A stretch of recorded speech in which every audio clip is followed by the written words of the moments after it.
Yo, what's up mga tropa? Welcome sa aking channel, Titos G23, kung saan mag-unbox naman tayo. At ang ating item ngayon is yung Xiaomi Redmi 9A. Ito yun.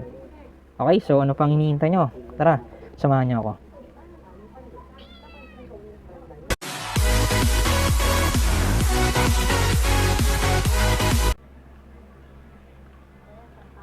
Okay, so mga tropa, ito na pala ang ating Redmi 9A. And as usual, yung box muna tayo. Okay, so start tayo sa harap. Nakita nyo dito yung Redmi 9A picture, and then yung available na kulay niya. Okay, tatlo yan. And then yung Xiaomi branding or logo. So sa bottom part, nandito yung ating variant, and then sa kabila niyan yung serial number at yung IMEI. Okay, and nandito na rin yung inclusions, and then sa gilid yung pamatay nilang branding at yung statement with easy access to Google apps you use most. Ganun din sa kabila. Sa top part wala, sa likod blanco, and pretty much that's it. Okay, so mga tropa, let's check na yung laman ng ating box.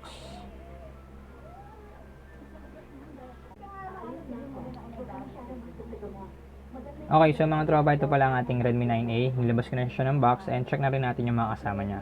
So let's start with the SIM ejector pin. Ito yun. Okay, and then yung adapter. Uy. USB Type-C cable. Yung ating documentation slip. May warranty card tayo at user guide. Ayan.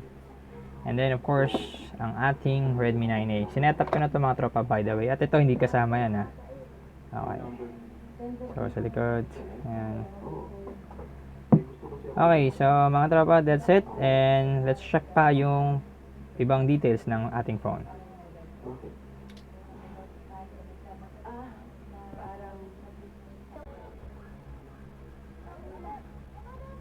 Mga tropa, ang display pala ng ating Redmi 9A is 6.23 inches with 720x1600 resolution. Dot drop setup na rin to. Okay, ito yon. And nagsisilbing camera na rin yan, selfie camera na 5 megapixel. Similar to sa Redmi 8A, but then yung Redmi 8A is protected ng Corning Glass Display 5, samantalang ito wala. Okay, so I suggest na bumili na lang kayo ng screen protector para may backup kayo. Okay, hindi agad masisira pag nabagsak nyo. Alright, so that's the front panel. So let's check pa yung abang side. At the back of the phone, makikita natin dito yung single camera niya na 13 megapixel with flash. Etong part na yon. And then yung likod, gawa to sa plastic.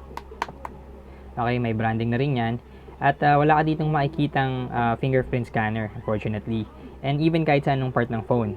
So magre-rely ka sa face recognition or sa passcode if you would like to lock or unlock your phone.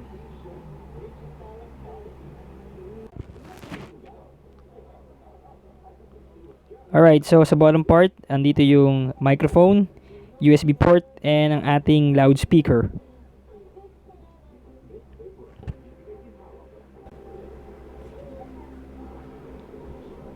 And then sa top part natin, makikita lang natin yung headphone jack.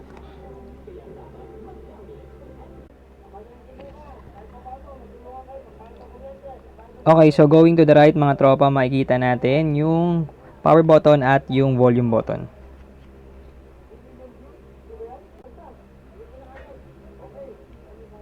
Okay, so sa left side naman mga tropa, makikita natin dito yung nano SIM tray and then micro SD card slot.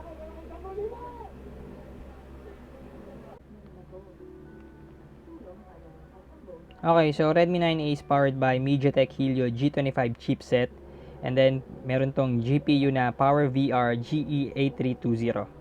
Single variant lang ang available mga tropa, which is 2GB RAM and 32GB storage. Okay?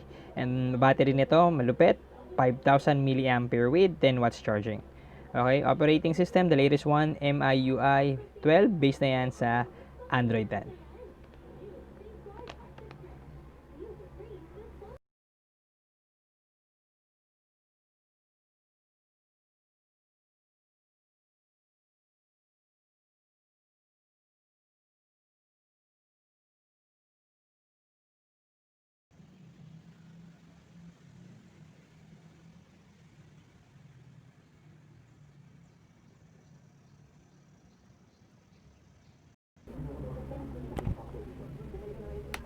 Alright, so here's my impression sa Redmi 9A.